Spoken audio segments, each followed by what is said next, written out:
Bulletproof na performance, heritage na baka mas matanda pa sa lolo mo. At iconic na timeless na design pagdating sa mga motor. Ilan lang to sa mga katangian pag sinabi mong Triumph ang isang motor. What is up guys? It's your boy Kuya Juicy, and for today's episode, pag-uusapan natin ang isa sa pinag-uusapang motor ngayon. Pag-uusapan natin kung karapat-dapat nga ba ang motor na to para tawagin isang Triumph. Guys, this is the Triumph Trident 660.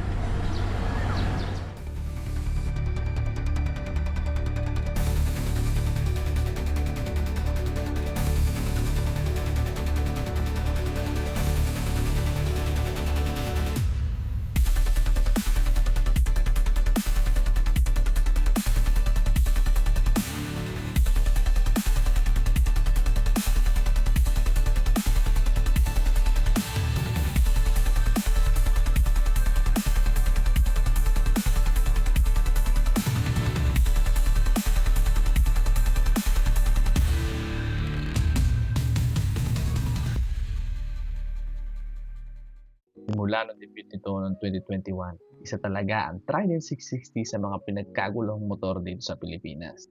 Badge, ergo, performance, price at aesthetic na pasok sa panlasa nating mga Pinoy. Pero isa ang tanong ng karamihan, pasok ba talaga ang Trident bilang isang Triumph? Gumagamit si Triumph Trident ng 660cc, liquid-cooled, 12 valves, dual overhead cam, inline 3-cylinder engine na may lakas na 94 horsepower at 11,250 rpm at 68 Nm of torque at 8,250 rpm. Nga lang guys, kung ang nakuha yung version is itong 21 to 25, meron lang tayong 80 horsepower at 64 Nm of torque. Mas mababa ng bahagya kaysa dun sa current version natin ng 2026. Pagdating naman sa chassis, gumamit si Trident 660 ng tubular steel perimeter frame. Showa 41mm upside down separate function forks naman ang ginamit ni Triumph para sa Trident 660. Pagdating sa brake sa harap, gumamit ang twin 310mm floating disc Nissin 2-piston sliding calipers with optimized cornering ABS. Note lang guys, sa lumang generation naka-standard ABS lang tayo.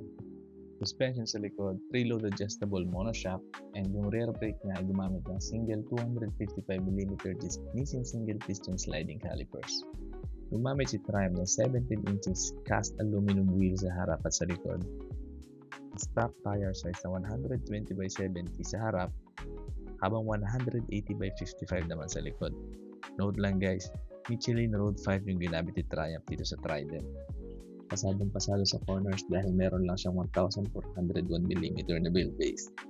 Hindi ka na mabibitin sa mga long rides dahil meron itong fuel capacity na 14 liters at average fuel consumption na pumapatak sa 21 kilometers per liter. Pasok na pasok sa average Filipino height dahil meron lang itong 805mm na seat height. And hindi ka na rin mamumroblema sa slow maneuvers dahil magaan ang bike ito at 190 kg.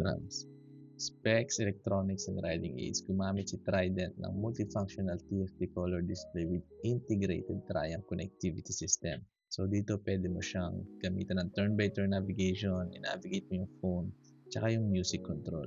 Sa old model, makukuha mo yung quick shifter as additional accessories, pero sa 26, makukuha mo na siya sa standard. Sa previous generation, may dalawang riding modes which is road and rain, pero sa 26 model, dinagdagan na nila ito ng customizable na sports mode. Talaga naman busog na busog sa electronics dahil meron din itong switchable optimized cornering traction control guys. Integrated yun sa 6-axis IMU ng motor. Ginamitan ni Triumph si Trident ng signature round LED headlights na katulad ng ginagamit nila sa ibang classic nila na motor.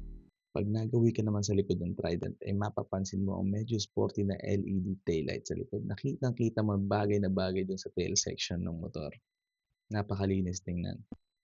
And guys, makukuha mo ang Trident 660 sa price range sa 516,000 to 549,000 pesos. 516 para sa base model or yung mga classic colors ni Trident at 549 dun sa latest generation or yung punong-puno ng techs and features. Subukan naman natin sa kalsada itong Triumph Trident 660. So yun nga, tulad na sabi ko guys, hindi ito yung latest version. Ito ay 2022 model. I think there's a difference in power, no? Power delivery, handling, and specs. Siyempre, mas maganda yung bagong Trident. Kasi mas updated na yung mga text niya. Pero, ngayon, for this episode, tingnan lang natin or ano ba yung impression natin sa bike pagka nasakyan natin. Bukan lang natin.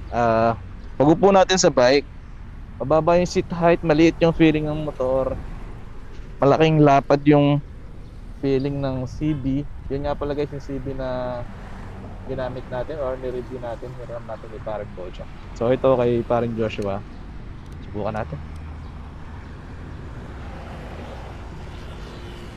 Naka-neutral ito tayo. Clutch. Yun pala.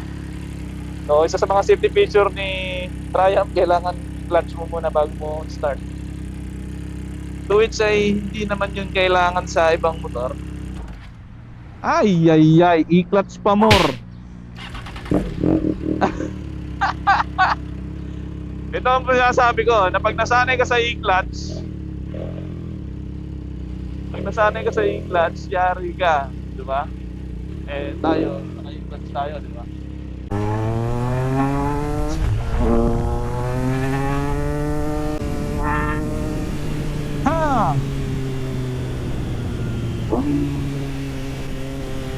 Parang this doesn't feel right.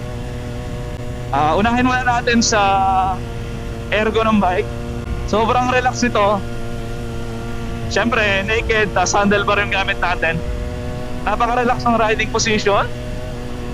Pakaingin ng tambutso nito. Ayan. So, ikaw comment ko siguro itong bike na ito pagdating sa agility, sa pagiging nimble. Sobrang ganyan dalhin asin. Para ka lang nasa small cc. Ang napansin ko lang sa kanya, since nakagamit na rin naman tayo ng mga same category na bike, katulad nito, same category sa middleweight na mga naked. So, pwede na siguro natin kumpara. Sabi nila, yung bagong labas ito na 2012 model is mas okay yung performance kaysa rito. Parang may igaganda pa naman talaga para sa akin. Comment ko lang din yung shifting ng gears. Napaka smooth guys. Seamless na seamless. Parang mas smooth pa siya kaysa sa CBR.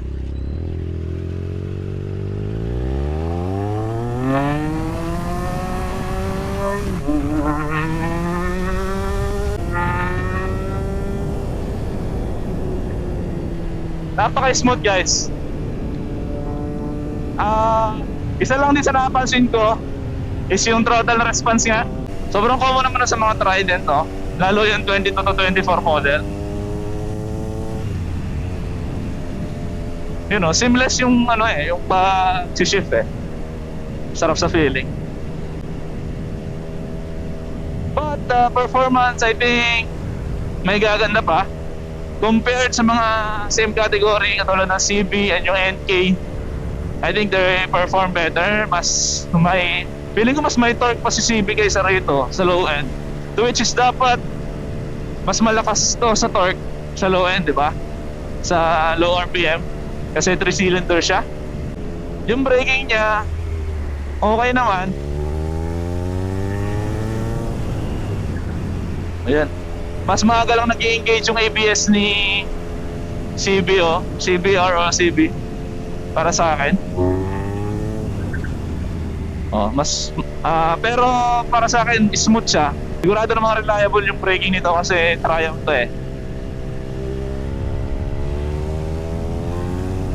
Isa lang talaga mga ko dito, sobrang gaan dalhin, para ka naka small cc.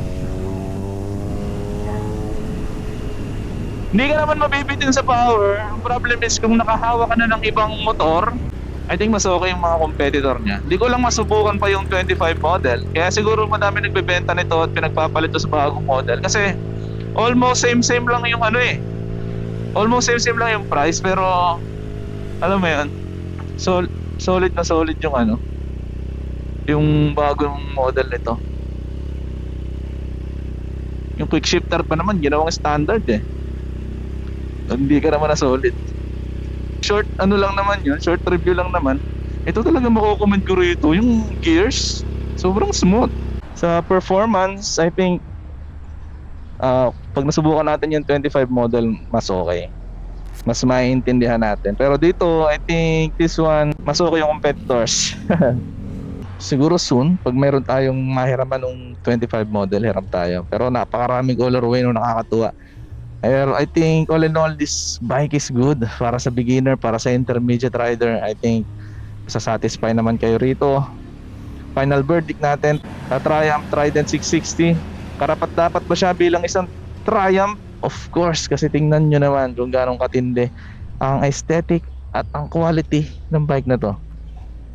Makikita mo yung lahat ng detail ng pagiging Triumph niya.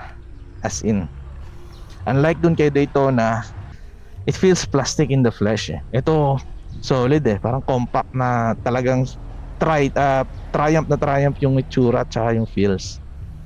Yun lang naman guys. So kung nagustuhan nyo yung video guys, please don't forget to leave a like at mag-subscribe sa channel natin dyan sa baba.